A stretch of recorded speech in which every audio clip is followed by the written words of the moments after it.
여러분, 만약 제가 지금 당장 여러분의 냉장고를 열어본다면 그 안에서 여러분을 서서히 죽이고 있는 살인자를 발견할 수 있을 것입니다. 그것도 여러분이 건강을 위해 매일 정성스럽게 챙겨 드시는 바로 그 음식 말입니다. 더 충격적인 사실을 말씀드릴까요? 지난 1년간 제 병원, 응급실로 실려온 70대 이상 환자 중 절반 이상이 몸에 좋다고 믿었던 음식 때문에 쓰러진 분들이었습니다. 바로 지난주에도 평생 술, 담배 안 하시고 건강식만 드시던 78세 할머니가 갑작스런 의식불명으로 응급실에 오셨어요. 가족들은 이해할 수 없었습니다. 우리 어머니는 매일 과일만 드셨는데 왜 이런 일이? 그런데 검사 결과는 더 충격적이었습니다. 그 건강한 과일들이 할머니의 간을 망가뜨리고 혈당을 폭주시켜 생명을 위험에 빠뜨린 주범이었던 것입니다. 건강해지려고 매일 먹고 계신 그 음식이 사실은 여러분의 몸을 조금씩 망가뜨리고 있었다면 어떻게 하시겠습니까? 그리고 그 음식이 바로 여러분이 몸에 좋다고 철석같이 믿어왔던 바로 그 식품이라면 말입니다. 그 이유를 구독, 좋아요와 함께 알아보겠습니다. 안녕하십니까? 저는 30년 넘게 노년기 영양학을 연구해온 김현수입니다. 오늘 여러분께 꼭 전해드리고 싶은 충격적인 이야기가 있어서 이 자리에 섰습니다. 사실 우리가 건강에 좋다고 알고 있는 많은 음식들이 나이가 들면서는 오히려 독이 될 수 있다는 사실을 아시나요? 특히 50대 이후부터는 우리 몸의 대사 능력이 급격히 변하기 때문에 젊었을 때와 똑같은 식습관을 유지하면 예상치 못한 건강 문제가 생길 수 있습니다. 제가 오늘 여러분께 말씀드리고 싶은 것은 음식을 아예 드시지 말라는 이야기가 아닙니다. 오히려 나이에 맞는 올바른 식습관을 알려드려서 더 건강하고 활기찬 노년을 보내시도록 도움을 드리고 싶은 것입니다. 최근 들어 60대 이상 어르신들 중에서 당뇨병, 지방간, 고혈압 환자가 크게 늘어나고 있습니다. 그런데 이런 분들의 공통점을 보면 대부분 건강에 관심이 많고 몸에 좋다는 음식들을 꾸준히 챙겨 드시는 분들이라는 점입니다. 왜 이런 일이 생기는 걸까요? 바로 우리 몸이 나이가 들면서 변하는 특성을 제대로 이해하지 못했기 때문입니다. 젊었을 때는 신진대사가 활발해서 어떤 음식을 먹어도 금세 소화하고 처리할 수 있었습니다. 하지만 나이가 들수록 간 기능, 콩팥 기능, 혈당 조절 능력 등이 서서히 떨어지게 됩니다. 특히 과일에 대한 잘못된 상식이 많은 문제를 일으키고 있습니다. 과일은 무조건 몸에 좋다는 생각 때문에 제한 없이 드시는 분들이 많은데 이것이 바로 함정입니다. 과일에 들어있는 당분은 나이가 든 몸에서는 예상보다 훨씬 큰 부담을 줄 수 있거든요. 예를 들어 매일 아침 바나나 한 개를 드시는 것이 건강한 습관이라고 생각하시는 분들이 많습니다. 하지만 바나나에 들어있는 당분과 칼륨은 나이가 든 몸에서는 혈당 급상승과 심장 부담을 일으킬 수 있습니다. 특히 혈압약을 드시는 분들에게는 더욱 위험할 수 있습니다. 또 다른 예로 포도를 들 수 있습니다. 포도는 항산화 성분이 풍부해서 건강에 좋다고 알려져 있지만 포도에 들어있는 과당은 우리 몸에서 요산을 만들어내어 관절염을 악화시킬 수 있습니다. 실제로 통풍으로 고생하시는 많은 어르신들이 고기나 술보다는 달콤한 과일 때문에 증상이 악화되는 경우가 많습니다. 제가 이런 말씀을 드리면 대부분 놀라시면서 그럼 과일을 아예 먹지 말라는 건가요? 라고 반문하십니다. 그런 것은 아닙니다. 문제는 어떤 과일을 언제 얼마나 드시느냐 하는 것입니다. 사실 과일 중에도 나이가 들수록 더욱 적극적으로 드셔야 할 좋은 과일들이 있습니다. 예를 들어 아보카도는 혈관 건강에 탁월한 효과가 있고 블루베리는 뇌 건강을 지켜주는 훌륭한 식품입니다. 키위는 면역력 강화에 도움이 되고요. 중요한 것은 이런 정보를 제대로 아는 것입니다. 그래야 건강을 해치는 음식은 피하고 정말 도움이 되는 음식은 적극적으로 드실 수 있거든요. 제가 오늘 이 이야기를 하게 된 것은 지난 몇 년간 진료실에서 만난 수많은 어르신들의 안타까운 사연 때문입니다. 건강해지려고 정말 열심히 노력하셨는데 잘못된 정보 때문에 오히려 몸이 나빠지신 분들을 너무 많이 봤거든요. 특히 기억에 남는 한 분이 계십니다. 72세 할아버지셨는데 당뇨병 예방을 위해 매일 아침 포도 한 송이씩을 드셨다고 합니다. 포도에 레스베라트롤이라는 좋은 성분이 있다는 TV 프로그램을 보시고 시작하신 건데 몇 달 후 혈당 수치가 급격히 올라가서 당뇨병 진단을 받으신 거예요. 그분이 하신 말씀이 아직도 기억에 남습니다. 선생님, 나는 건강해지려고 했는데 왜 이렇게 됐을까요? 내가 뭘 잘못한 걸까요? 라고 하시더군요. 그때 정말 마음이 아팠습니다. 선의로 시작한 일이 이런 결과를 낳다니 말입니다. 하지만 다행히 그분은 식습관을 바꾸신 후 몇 달 만에 혈당이 정상으로 돌아오셨습니다. 올바른 정보만 있다면 이런 문제들은 충분히 예방할 수 있다는 것을 보여준 사례였죠. 오늘 제가 여러분께 전해드릴 내용들은 제가 30년간 연구하고 수많은 환자분들을 통해 확인한 실제 경험들을 바탕으로 한 것입니다. 이론적인 이야기가 아니라 실제로 효과를 본 구체적인 방법들입니다. 먼저 나이가 들수록 피해야 할 위험한 식품들에 대해 말씀드릴 예정입니다. 그 다음에는 반대로 적극적으로 드셔야 할 건강한 식품들을 소개해 드리겠습니다. 마지막으로는 이런 식품들을 어떻게 드시면 효과를 극대화할 수 있는지에 대한 실용적인 팁들도 함께 알려드리겠습니다. 특히 오늘 마지막에 소개해 드릴 특별한 식품 하나는 제가 지금까지 공개하지 않았던 비밀 무기나 다름없습니다. 이것만 제대로 활용하셔도 여러분의 건강 상태가 눈에 띄게 좋아지실 수 있을 것입니다. 혹시 지금까지 건강을 위해 열심히 챙겨 드시던 음식이 있으신가요? 그 음식이 정말 여러분에게 도움이 되는지 아니면 혹시 해가 되고 있는 것은 아닌지 오늘 이 시간을 통해 확실히 알아보시기 바랍니다. 건강한 식습관은 복잡한 것이 아닙니다. 올바른 정보만 있다면 누구나 쉽게 실천할 수 있습니다. 그리고 작은 변화 하나가 여러분의 남은 인생을 완전히 바꿀 수 있습니다. 지금부터 들려드릴 이야기들이 여러분의 건강한 노후를 위한 소중한 지침서가 되기를 진심으로 바랍니다. 그럼 이제 본격적으로 나이가 들수록 주의해야 할 식품들에 대해 하나씩 말씀드려 보겠습니다. 제가 지금까지 만난 수많은 어르신들의 경험을 통해 확인한 내용들이니 꼭 기억해 두시기 바랍니다. 첫 번째로 조심하셔야 할 과일은 바나나입니다. 많은 분들이 바나나를 건강 간식의 대표 주자로 생각하시는데 사실 60대 이후에는 매우 신중하게 드셔야 하는 과일입니다. 바나나의 가장 큰 문제는 당분 함량이 매우 높다는 점입니다. 바나나 한 개에는 각설탕 6개 정도에 해당하는 당분이 들어 있거든요. 젊었을 때는 이 정도 당분도 금세 처리할 수 있지만 나이가 들면서 혈당 조절 능력이 떨어지면 바나나 하나만으로도 혈당이 급격히 올라갈 수 있습니다. 또한 바나나에 풍부하게 들어있는 칼륨도 문제가 될 수 있습니다.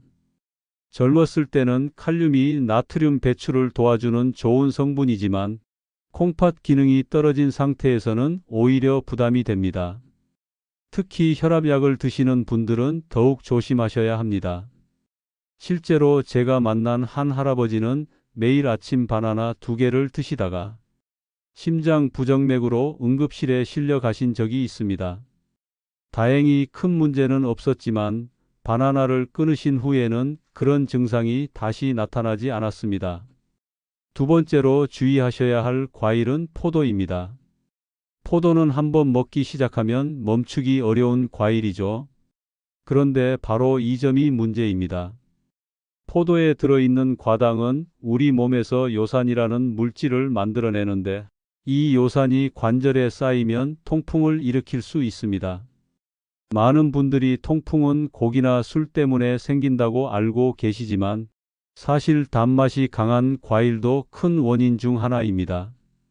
특히 포도는 당분 함량이 높아서 혈당도 급격히 올리고 동시에 요산 수치도 높입니다. 부산에서 오신 한 어르신은 매일 저녁 포도 한 송이씩을 드시다가 발가락 관절에 극심한 통증이 생겨서 병원을 찾아오셨습니다. 통풍 진단을 받고 포도를 끊으신 후 2달 만에 증상이 완전히 사라지셨어요. 세 번째로 조심하셔야 할 과일은 수박입니다. 여름철에 시원한 수박만큼 좋은 간식이 없다고 생각하시겠지만 수박의 과당은 다른 당분보다 더 교활하게 작용합니다. 수박에 들어있는 과당은 우리 몸의 정상적인 에너지 대사 과정을 건너뛰고 바로 간으로 들어갑니다. 간은 이 과당을 처리하느라 다른 중요한 기능들을 제대로 수행하지 못하게 되고 처리하지 못한 과당은 지방으로 바뀌어 간에 쌓입니다. 이것이 바로 술을 전혀 마시지 않는데도 지방간이 생기는 이유 중 하나입니다. 더 문제가 되는 것은 과당이 포만감을 느끼는 뇌의 신호체계를 방해한다는 점입니다. 그래서 수박을 먹어도 배부르다는 느낌이 잘 들지 않고 계속 더 먹게 되는 악순환이 생깁니다. 이제 반대로 나이가 들수록 적극적으로 드셔야 할 좋은 과일들에 대해 말씀드리겠습니다. 첫 번째 추천 과일은 아보카도입니다. 아보카도를 과일로 생각하지 않으시는 분들이 많은데 엄연한 과일이면서 동시에 최고의 혈관 청소부 역할을 합니다. 아보카도의 가장 큰 장점은 당분이 거의 없다는 것입니다. 대신 혈관에 좋은 불포화 지방산이 풍부하게 들어있어서 나쁜 콜레스테롤은 줄이고 좋은 콜레스테롤은 늘려줍니다. 실제로 고지혈증으로 고생하시던 많은 어르신들이 매일 아보카도 반 개씩 드신 후 혈중 콜레스테롤 수치가 크게 개선되는 것을 봤습니다. 두 번째 추천 과일은 블루베리입니다. 블루베리에 들어있는 안토시아닌이라는 성분은 뇌세포를 보호하고 기억력 감퇴를 막아주는 역할을 합니다. 치매 예방에도 도움이 되고요. 서울에서 오신 70세 할머니 한 분은 기억력이 많이 떨어져서 걱정이 많으셨는데 매일 아침 블루베리 한 줌씩을 요거트에 넣어 드시기 시작하신 후 몇 달 만에 확실히 머리가 맑아지셨다고 하시더군요. 세 번째 추천 과일은 키위입니다. 키위 한 개에는 하루에 필요한 비타민C가 충분히 들어있어서 면역력 강화에 탁월합니다. 특히 감기에 자주 걸리시는 어르신들께 강력히 추천드립니다. 마지막으로 특별히 소개해드리고 싶은 과일이 있습니다. 바로 석류입니다. 석류에는 에스트로겐과 비슷한 성분이 들어있어서 갱년기 이후 여성분들의 호르몬 균형을 맞춰주는 데 도움이 됩니다. 또한 혈관 건강에도 매우 좋습니다. 과일을 드실 때 몇 가지 중요한 원칙이 있습니다. 첫째, 과일은 식사 30분 전에 드시는 것이 가장 좋습니다. 빈속에 먼저 과일을 드시면 영양소 흡수도 좋고 포만감 때문에 과식도 막을 수 있습니다. 둘째, 과일을 드실 때는 다른 음식과 함께 드시지 마세요. 특히 빵이나 떡 같은 탄수화물과 함께 드시면 혈당이 급격히 올라갈 수 있습니다. 셋째, 하루에 드시는 과일의 양을 조절하세요. 아무리 좋은 과일이라도 너무 많이 드시면 해가 될 수 있습니다. 주먹 크기 정도를 하루 권장량으로 생각하시면 됩니다. 무엇보다 중요한 것은 여러분의 몸 상태에 맞는 과일을 선택하는 것입니다. 당뇨가 있으시면 당분이 적은 과일을, 고혈압이 있으시면 칼륨 함량을 고려해서 선택하시는 것이 현명합니다. 오늘 말씀드린 내용들이 복잡하게 느껴지실 수도 있지만 한 번에 모든 것을 바꾸려고 하지 마세요. 가장 쉬운 것 하나부터 천천히 시작하시면 됩니다. 오늘 말씀드린 내용들이 여러분의 건강한 식탁을 만드는 데 도움이 되기를 진심으로 바랍니다. 사실 제가 이런 이야기를 나누게 된 것은 지난 30년간 너무 많은 안타까운 경우들을 봐왔기 때문입니다. 건강해지려고 정말 열심히 노력하시는 어르신들이 잘못된 정보 때문에 오히려 고생하시는 모습을 볼 때마다 마음이 아팠거든요. 하지만 동시에 희망적인 변화들도 많이 목격했습니다. 올바른 정보를 알고 식습관을 조금만 바꿔도 놀라울 정도로 건강이 좋아지시는 분들 말입니다. 그런 분들을 보면서 확신했습니다. 나이가 들어도 얼마든지 건강을 되찾을 수 있다는 것을 말입니다. 특히 기억에 남는 한 분이 계십니다. 처음 만났을 때는 당뇨와 고혈압, 지방간까지 있어서 약만 7가지를 드시던 78세 할아버지셨어요. 그런데 오늘 말씀드린 대로 해로운 과일은 피하고 좋은 과일은 적극적으로 드시기 시작하신 후 1년 만에 완전히 다른 사람이 되셨습니다. 약도 절반으로 줄이고 무엇보다 표정이 밝아지셨어요. 그분이 하신 말씀이 아직도 기억에 남습니다. 선생님, 이제야 진짜 살 맛이 납니다. 음식이 이렇게 맛있을 줄 몰랐어요 라고 하시더군요. 올바른 식습관이 단순히 병을 치료하는 것을 넘어 삶의 질 자체를 바꿀 수 있다는 것을 보여준 사례였습니다. 여러분도 오늘부터 조금씩 변화를 시작해 보시기 바랍니다. 거창한 변화가 아니어도 됩니다. 예를 들어 지금까지 매일 드시던 바나나를 블루베리로 바꿔보시거나 포도 대신 키위를 드셔보시는 것부터 시작하세요. 가장 중요한 것은 여러분의 몸이 보내는 신호를 잘 듣는 것입니다. 어떤 음식을 먹었을 때 컨디션이 좋아지는지, 반대로 어떤 음식을 먹었을 때 불편함을 느끼는지 주의 깊게 관찰해 보세요. 우리 몸은 정말 정직합니다. 좋은 것과 나쁜 것을 분명히 구별해서 신호를 보내거든요. 또한 변화를 시작하실 때는 너무 성급하게 서두르지 마세요. 수십 년간 길들여진 식습관을 하루아침에 바꾸는 것은 현실적으로 어렵습니다. 일주일에 하나씩, 한 달에 하나씩 천천히 바꿔나가시면 됩니다. 그래야 몸도 적응할 시간이 있고 새로운 습관이 자연스럽게 몸에 뵐 수 있습니다. 혹시 변화 과정에서 어려움을 느끼시거나 궁금한 점이 생기시면 주저하지 마시고 전문의와 상담받으시기 바랍니다. 특히 당뇨나 고혈압 같은 만성 질환이 있으시거나 약을 드시고 계신 분들은 더욱 그렇습니다. 개인의 건강 상태에 따라 적합한 식품이 다를 수 있거든요. 무엇보다 혼자서 모든 것을 해결하려고 하지 마세요. 가족들과 함께, 친구들과 함께 건강한 식습관을 만들어 가시면 훨씬 즐겁고 오래 지속할 수 있습니다. 서로 격려하고 정보를 나누다 보면 어느새 모두가 건강해지는 기적을 경험하실 수 있을 것입니다. 마지막으로 꼭 말씀드리고 싶은 것이 있습니다. 건강한 식습관은 단순히 병을 예방하는 것이 아닙니다. 삶 자체를 더 풍요롭고 활기차게 만드는 것입니다. 몸이 건강하면 마음도 밝아지고 하고 싶은 일들을 더 적극적으로 할 수 있게 됩니다. 손자, 손녀들과 더 많은 시간을 보낼 수 있고 그동안 미뤄왔던 여행이나 취미 활동도 마음껏 즐길 수 있습니다. 이런 것들이야말로 건강한 식습관이 주는 진짜 선물이 아닐까요?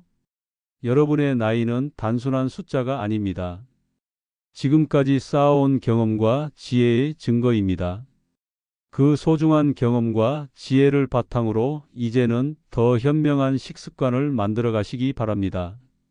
오늘이 여러분의 건강한 변화의 시작점이 되기를 간절히 바랍니다. 그리고 몇 달 후, 몇 년 후에는 오늘의 선택이 얼마나 현명했는지 직접 경험하시게 될 것입니다.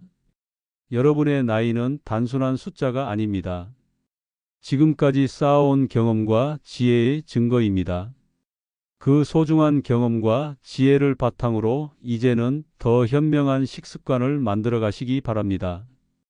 혹시 오늘 이야기를 들으시면서 내가 그동안 잘못 알고 있었구나 하는 생각이 드셨나요? 그렇다면 지금 구독과 좋아요 버튼을 눌러서 이런 생명을 구하는 정보가 더 많은 분들께 전달되고 앞으로도 여러분의 건강한 노후를 위한 중요한 정보들을 놓치지 않고 받아보실 수 있도록 해주세요. 오늘이 여러분의 건강한 변화의 시작점이 되기를 간절히 바랍니다. 건강한 몸으로 더 많은 행복한 순간들을 만들어 가시기를 진심으로 응원합니다. 여러분 모두 건강하시고 항상 행복하세요. 감사합니다.